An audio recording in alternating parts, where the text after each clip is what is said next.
Okay, this lecture will focus on public speaking foundations, where it all began, and why it is important. We'll start off with rhetoric. So basically, rhetoric is any type of oratory or public speaking. And there's a lot of different types of rhetoric that's out there, but all of them relate to different aspects of human communication. It's one thing that we have to do as humans, which is communicate with one another. But there's just different types of ways that we communicate with each other, and that's known as rhetoric. According to Aristotle, the faculty of observing in any given case the available means of persuasion is rhetoric.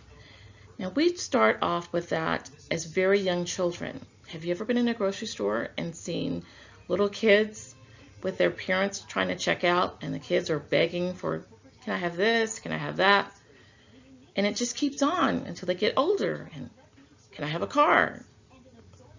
Believe me, I'm very familiar with persuasive rhetoric. I have 2 kids, and it seems like they're always asking for something.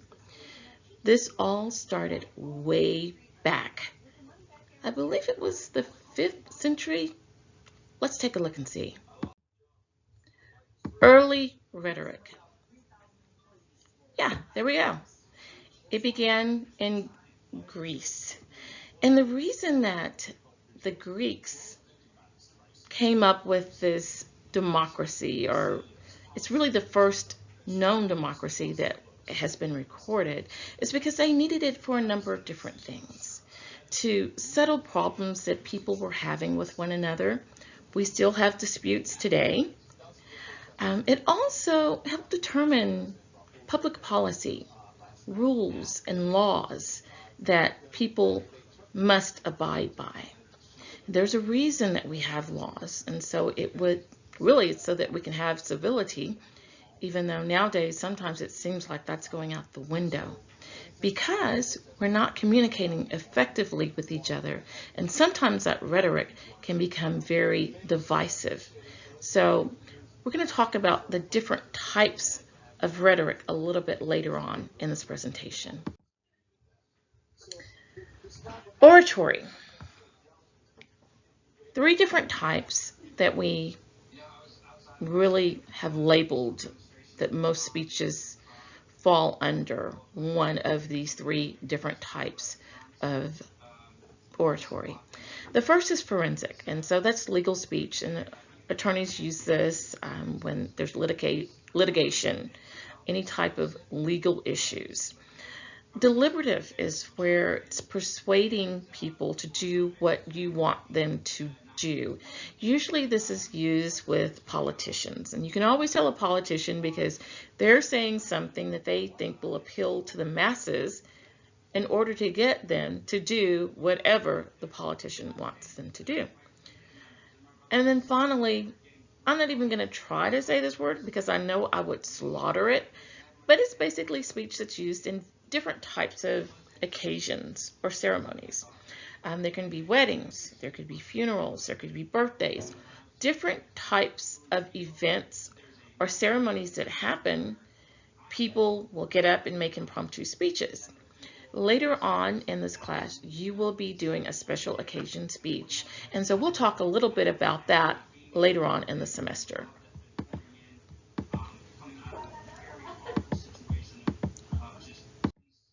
So, important people as far as the history of rhetoric is concerned. Corax and Tisius, the Sophists, Socrates, Plato, and Aristotle.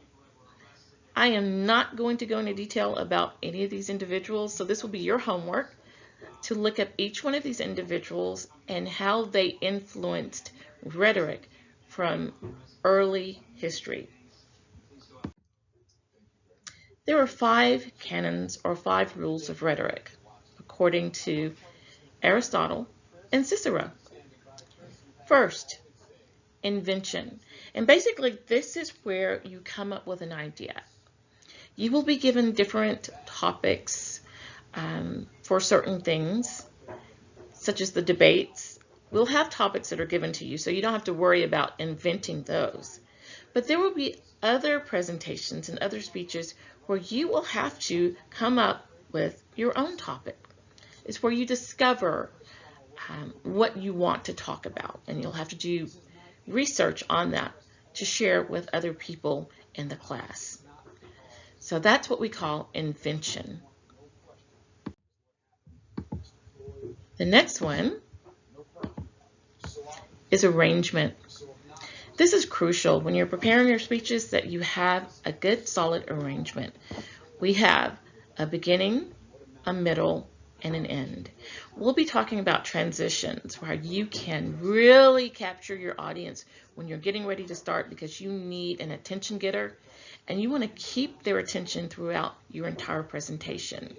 You want to make wonderful transitions from the beginning to the middle part and then to your conclusion, which is also something that you'll want to end strong. You want your audience to remember you long after you've finished speaking, but you want it for a good reason and not because, oh man, that was such a horrible speech, I couldn't wait until it was over. So keep that in mind. Style.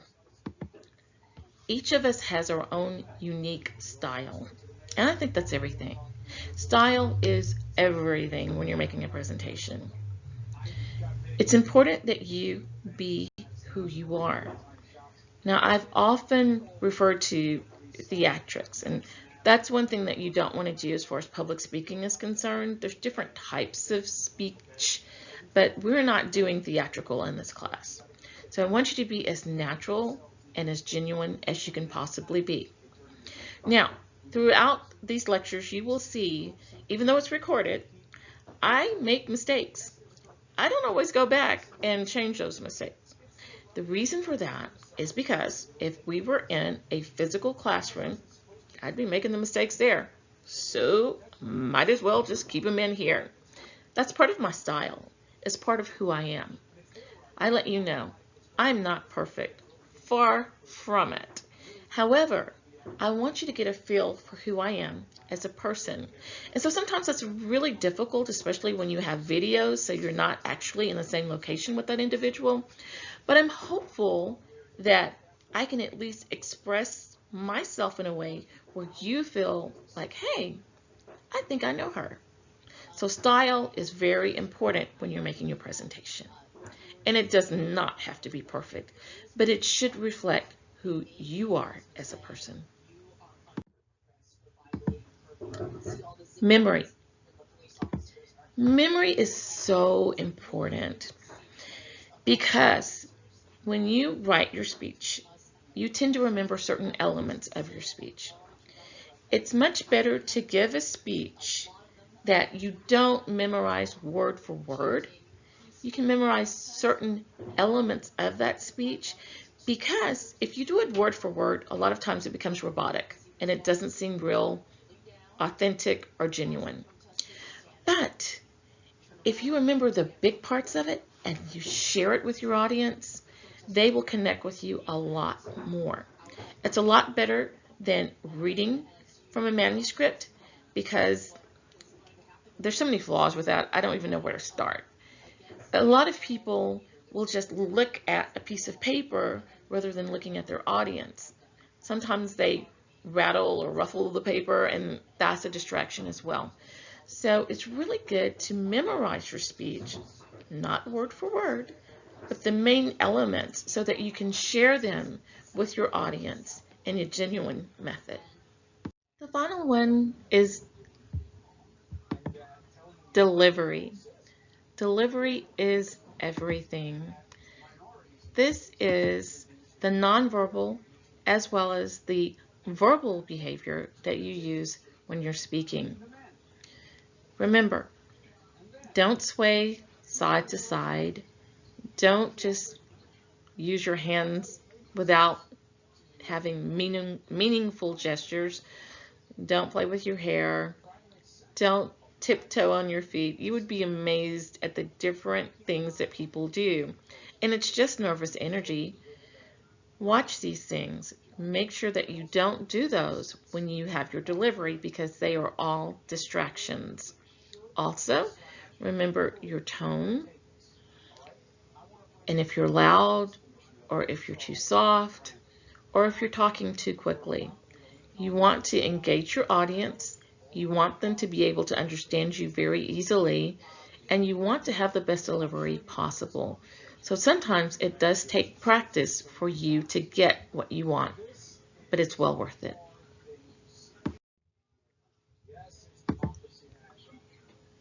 Okay, Aristotle and rhetoric. It says there are several rhetoric proofs. Okay. In other words, how to make a speech persuasive. Logos. That is the type of speech where the speaker is trying to appeal to a person's sense of reason or being rational. It really has to deal with the mental state of the person that you are talking to. Basically, the voice of reason. Ethos, that refers to a person's credibility and if they're trustworthy or not.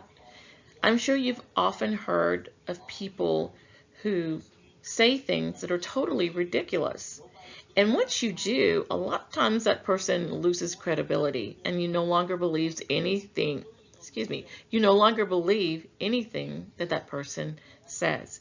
So it's very important that you are a credible speaker. You must make your audience believe that you know what you're talking about, because if they do, then they will trust you. One of your presentations will be a training and briefing speech where you will be responsible for sharing with your classmates something that none of us know anything else about. But in order to do this, you have to establish that you are an expert, or maybe not an expert, but at least you're trustworthy and you know what you're talking about. In other words, you're credible. We'll talk more about that when we begin preparing for that training briefing speech that you'll be giving. And the last one is pathos, and that really appeals to emotion. Going back to the politicians, a lot of times they appeal to a person's emotion, how you feel about things, because feelings are very, very important for individuals.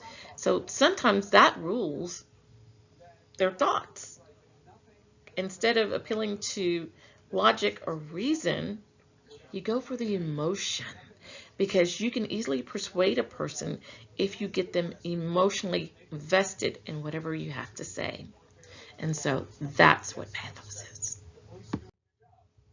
Finally, the communication process, it involves the source, which would be you as your speaker, the channel, which is how you are sharing whatever message you have, whether it's real time with your classmates with you, or if it's mediated or recorded, or text message or Facebook message or email, whatever channel you use to send your message.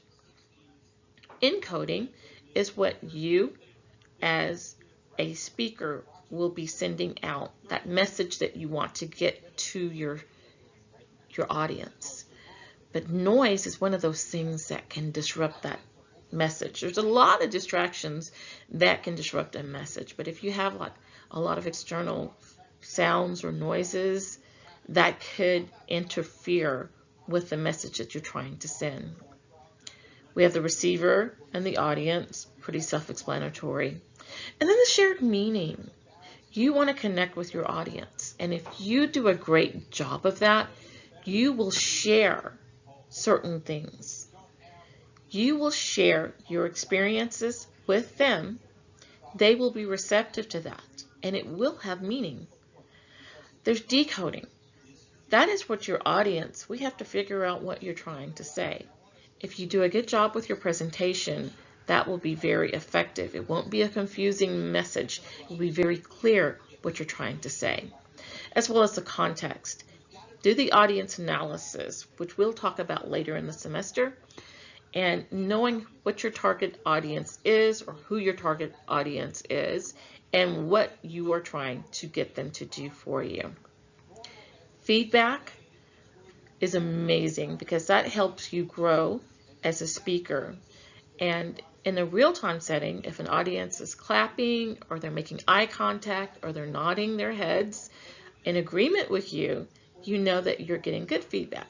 Now, if they're nodding their heads because they're trying to stay awake, that is not good feedback. But it is still feedback, and you know that you're obviously boring people, so you don't want to do that, okay? Have your goals. Whatever your message is when you're doing your presentation, know what they are, and if you have done an effective job with your communication and with your presentation, you will reach those goals. And then finally, the message. Make sure that you get the message that you want to send to your audience.